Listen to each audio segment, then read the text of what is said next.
Hai, apa khabar? Assalamualaikum warahmatullahi wabarakatuh. Kembali bersama Ustazah Rafida Sulaiman dalam subjek Sirah. Okey, sebelum kita mulakan kelas kita pada hari ini, jom kita sama-sama membaca doa. Bismillahirrahmanirrahim. Allahumma aftah alaina hikmataka wanshur alaina min khazaini rahmatika ya arhamar rahimin. Rabbi shrah li sadri wa yassir li amri wahlul 'uqdatan min lisani yafqahu qawli. Amin ya Rabbal Alamin. Okey, kita teruskan lagi pelajaran kita pada hari ini. Tajuk besar pembangunan negara Islam, dan kita akan masuk kepada subtopik pendidikan. Okey. Pendidikan Islam bermula sejak Nabi Muhammad SAW menerima wahyu kenabian dan kerasulannya. Setelah mendapat wahyu, baginda SAW terus menyeru dan membimbing masyarakat supaya meninggalkan perbuatan keji yang bertentangan dengan ajaran Islam. Di sini bermulalah pendidikan Islam terhadap orang-orang Arab di Mekah. Okey, jom kita lihat tempat-tempat pendidikan, tempat-tempat kita mencari ilmu. Bermula dari rumah Rasulullah sallallahu alaihi wasallam sehinggalah berkembang mengikut peredaran masa dan waktu. Tempat pendidikan yang pertama iaitu rumah Rasulullah sallallahu alaihi wasallam. Institut pendidikan yang pertama ialah rumah baginda sallallahu alaihi wasallam sendiri. Di sinilah baginda mengajar dan mendidik ahli keluarganya dengan didikan Islam, iaitu percaya kepada kewujudan Allah Subhanahu wa taala yang Maha Esa berpandukan pendidikan Al-Quran. Mereka termasuklah isteri baginda Sayyidatina Khadijah, Sayyidina Ali bin Abi Talib dan Zaid bin Harithah. Seterusnya, pendidikan di Darul Arqam. Okey, Darul Arqam. Okey, setelah pengikutnya semakin bertambah, semakin bertambah umat Islam, baginda sallallahu alaihi wasallam berpindah ke rumah Al-Arqam bin Abi Al-Arqam yang terkenal dengan nama Darul Arqam untuk berdakwah.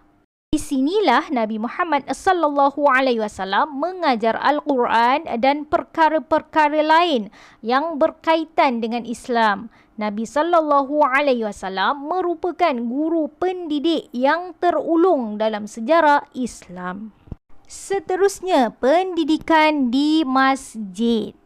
Selepas perpindahan Nabi Muhammad sallallahu alaihi wasallam dan orang Islam ke Yathrib. Yathrib tu negeri mana? Madinah. Pandai.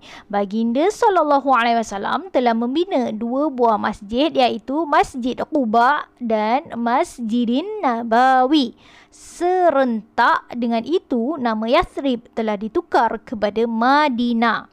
Bermula dari sinilah masjid menjadi institusi pendidikan yang terpenting pada masa itu, dan sehingga kini masjid masih lagi berfungsi sebagai pusat pendidikan. Seterusnya, pendidikan di As-Saffafah ataupun As-Suffah. Sekarang pun ada sekolah yang gunakan nama sekolah As-Saffah. Mungkin dia ambil daripada nama ini. As-Saffafah ni merupakan ruang atau bangunan surau yang bersambung dengan masjid. As-Saffafah ni boleh dilihat seperti sebuah sekolah kerana sistem pengajaran dan pembelajarannya dilakukan secara teratur dan sistematik. Contohnya, Masjid Nabawi yang mempunyai as-safafah yang digunakan untuk majlis ilmu. Seterusnya, tempat pendidikan yang terakhir iaitu di kutubu ataupun al-kuttabu. Okey, ia ni ditubuhkan oleh orang Arab untuk memberi pendidikan kepada kanak-kanak di peringkat rendah. Rasulullah sallallahu alaihi wasallam juga pernah memerintahkan tawanan perang Badar yang berkebolehan supaya mengajar 10 orang kanak-kanak Islam sehingga mereka boleh membaca dan menulis sebagai syarat untuk membebaskan diri.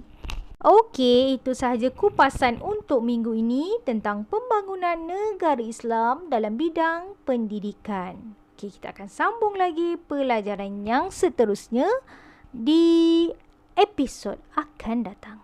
Seperti biasa, sila salin nota yang telah diberikan. Okey, tulis hari ini Khamim Yasin, Khamis 23 hari bulan 9 2021 dengan tajuk besar kita Pembangunan Negara Islam dan subtopik kita pendidikan. Sila salin dalam buku nota sirah.